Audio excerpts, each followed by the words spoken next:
سلام تماشابینان عزیز، در روز اول هفته من عبدالله اشرف هستم از استودیوی رادیوی آزادی. شما را با تازه ترین اخبار تاجیکستان و جهان آشنا می کنم. امروز 8 اکتبر است. حالا توجه کنید به سرخط موضوعهای اصلی این برنامه. یک اتوبوس از تاجیکستان تا به روسیه، نخستین اتوبوس شرکت ایشن اکسپرس که مسافران را مستقیم به روسیه میبرد به راه برآمد. به بینای کنسولگری درآمد و دیگر نبرآمد. پرزیدنت ترکیه به تحقیق ناپدید شدن خبرنگار سعودی در کنسولگری این کشور در استانبول پرداخت. همه چیز از جمله داخلشوی و بیرونشوی از کنسولخانه تحقیق می شود. همین گونه رفت و آمد به فرودگاه نیز مراقبت می شود. ایباره از سال 37 چرا دشمنی ملت دوباره وردی زبان ها شد؟ شهروندان عادی، آنهایی که به نظر تحصیل دیده و صاحب معلومات هستند، این اصطلاح را برای بردوشی دیگر واگذاشتن سبب ناکامی خود استفاده می کنند. امروز نخستین اتوبوس شرکت ایشن اکسپرس به راه برآمد که مسافران را مستقیما از تاجیکستان به روسیه میبرد.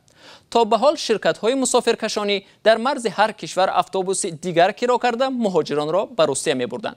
در بیشتر موارد اتوبوس‌های کهنه و فرسوده در راه ویران شده ساعت‌ها مهاجران را سرسان و سرگردان می‌کنند. اما مسئولان ایشن اکسپرس میگویند اتوبوس‌های آنها نو و بی‌خطرند و در ساعت‌های معین شده مسافران را به منزل برده می‌رسانند. زرانگیزی نوروزشاه در این باره گزارش می‌دهد. اسماعیل نجمیدینов ساکن 47 ساله ناحیه ایسار بارها به روسیه از طریق اتوبوس سفر کرده است، اما میگوید این سفرش با اتوبوس به روسیه فرق دارد، زیرا هیچگاه با اتوبوس مستقیم از دوشنبه به مسکو نرفته بود. پیشتر چند اتوبوس میرفتیم با دره ها و اتوبوس‌ها میفروردن، عذاب میکشید مردم، بسیار بنهایت مشکل بود. بعد جاهای شیشتم کم بود، راست میرفتید جاش میومد.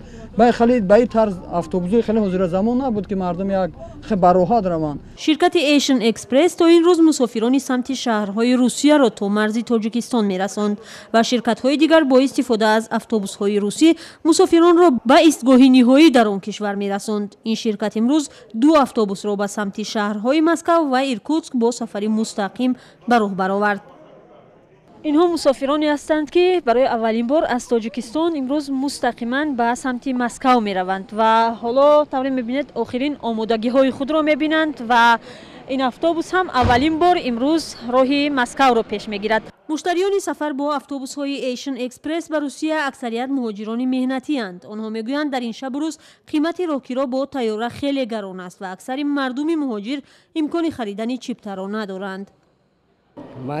من مکتب همین سال تمام کردم. من میخوام که روسیه دفتر پول کار کنم. شرایطی سمالیو زوم نرسید. 1,000 2,000 سومون میخوام در روسیه صاحب کار شوم. پلی اتوبوس گرفتم 1100 ارزون.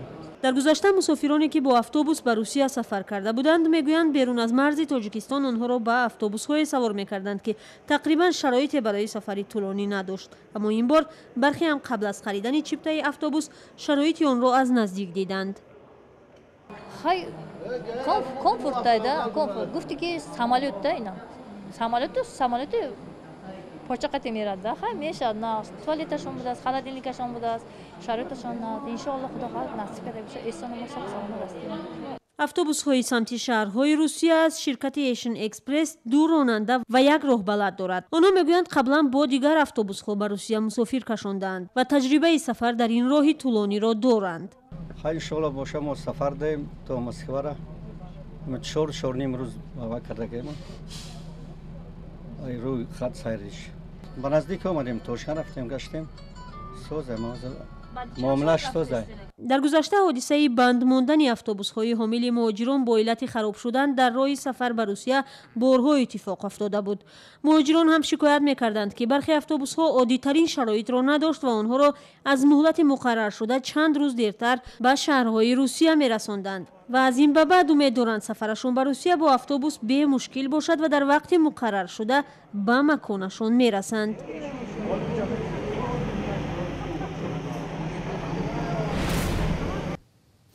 президенти Туркия шахсан ба таҳқиқи парвандаи беному нишон шудани хабарнигори саудӣ Ҷамол Хошуқҷӣ пардохт.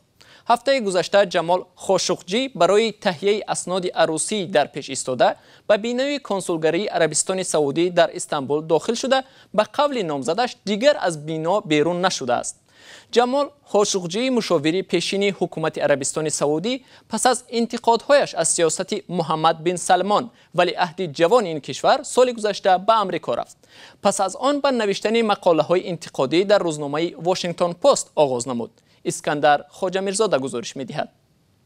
рӯзи якшанбеи 7 октябр президенти Туркия Раҷаб Таyyip Эрдуғон гуфт, ӯ таҳқиқи парвандаи беному нишон шудани хабарнигори саудӣ Ҷамол Хошуқҷиро шахсан пайгирӣ мекунад.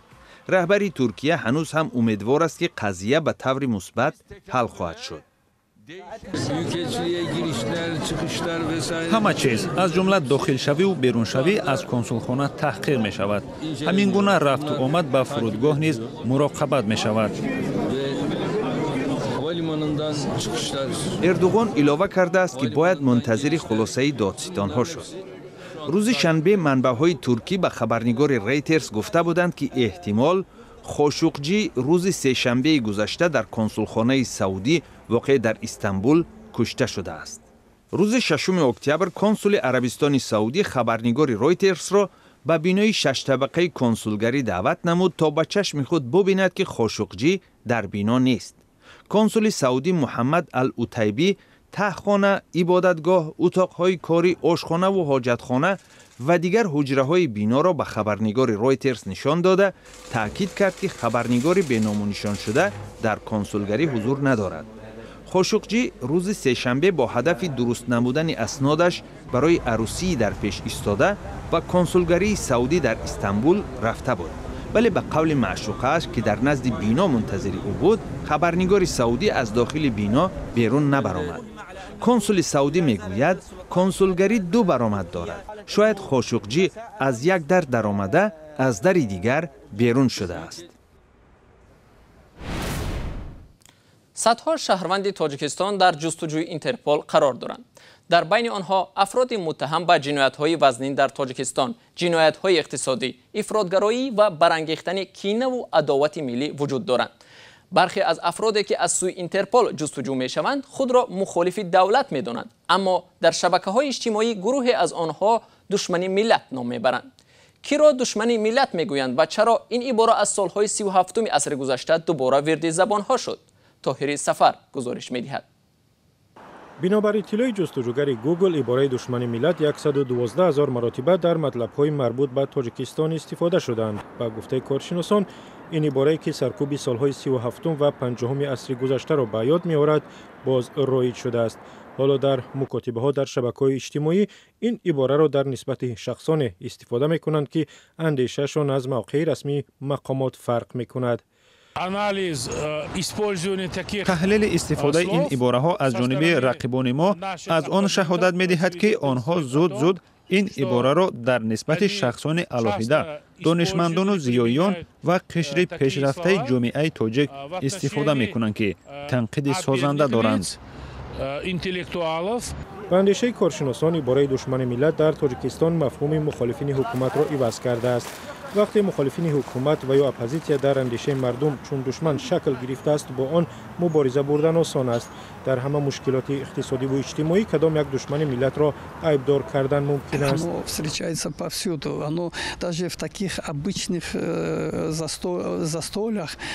ин ибораро дар ҳама ҷо вомехӯред. ҳатто дар сари дастархон ва зиёфатҳои оддӣ вақте сиёсатро баррасӣ мекунед. шаҳрвандони оддӣ, онҳое ки ба назар таҳсил дида ва соҳиб маълумот ҳастанд, ин истилоҳро барои бардӯши дигар вогузоштани сабаби нокомии худ истифода мекунанд.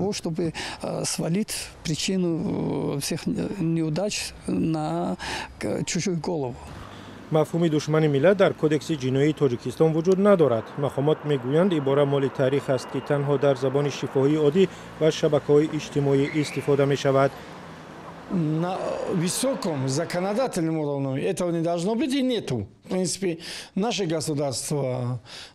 дар сатҳи болои қонунгузорӣ ин ибора нест ва набояд бошад. давлати мо давлате нест ки миллатро ба ду-се қисм тақсим кунад. баръакс идеологияи асосии мо ки ғояи истиқлолияти миллиро таҳким мебахшад ваҳдати миллӣ аст. бештар сари ин ибора бояд тамаркуз карда онҳоро бештар бояд истифода кард. ман намегӯям ки истифодаи душмани миллат аз бесаводист. ин бозмонда аз солҳои пешин аст ки дар ҳолатҳои муайян истифодаи он аз сӯи журналистон ва қисме аз аҳолӣ бештар мешавад.